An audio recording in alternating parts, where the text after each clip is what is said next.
Once upon a time, in a cozy little cottage with creaky floorboards and a very suspiciously tidy kitchen, lived a tiny mouse named Pip Squeak.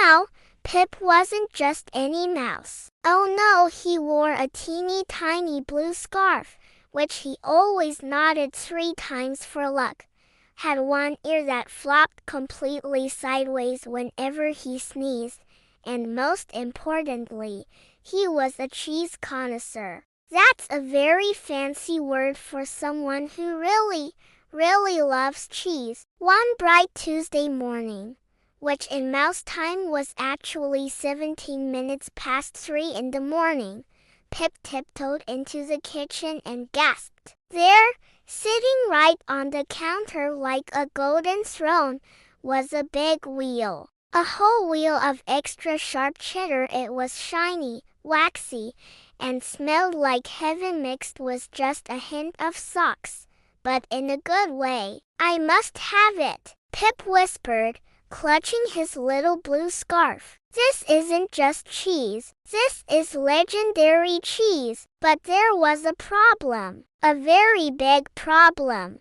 It sat smack in the middle of the great human trap zone, also known as a kitchen counter. And it was guarded. First, there was Sir Barks-a-Lot, the terrier, who was snoozing but snoring very loudly. Then there was a glinty toaster of doom, which had a habit of pinging like a dragon, clearing its throat at the worst possible moments. And worst of all, there was Granny Mabel's sticky note of doom. It read, in big, scary letters, "Do not touch my cheese, Mabel." And yes, I mean ID.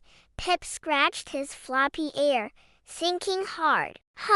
It's time for Operation Gouda Getaway. Phase 1, the distraction. Pip found a crumb of stale popcorn and carefully rolled it across the floor toward Sir Barks-a-Lot. Plink, plink, plink. The dog's ear twitched. He opened one eye. Sniff, sniff, and then a chew. Pip sneezed, and his floppy ear did a little spin. The sudden noise made Sir Barks-a-Lot leap up, barking furiously at a shadow on the wall. The distraction was a success. Phase 2, the toaster takedown. With the dog busy, Pip tiptoed past the toaster. Gur-click, gur-click. It was warming up. Thinking fast, he grabbed a paper clip, a rubber band, and a raisin left over from snack time. In a flash, he built the raisin rocket. Foosh! The raisin zipped straight into the toaster slot. A moment later, ping! Out shot the raisin,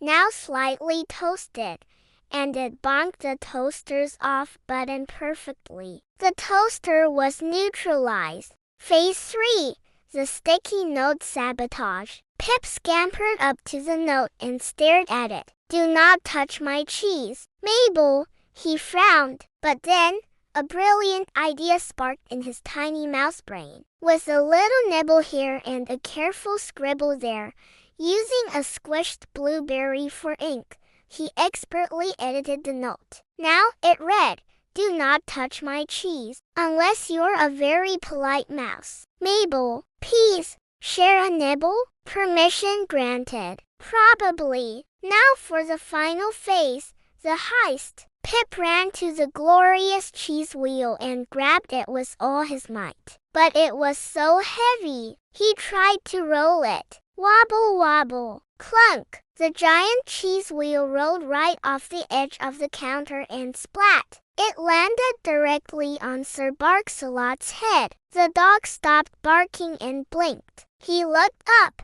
his eyes wide. He sniffed the cheese, and then he licked it. Pip gasped in horror. No, not the royal cheddar. But then, a miracle of miracles happened. Sir Barks-a-Lot smiled, and dogs can do that, you know, and gently nudged the cheese wheel toward Pip with his nose. Thump, thump. He was like a furry forklift, pushing the prize right to him. "Wait, Pip whispered, completely stunned. Are you helping me? The dog just looked at him and let out a happy little woof, which, in dog language, clearly means cheese is better when it's shared. Also, I like your scarf.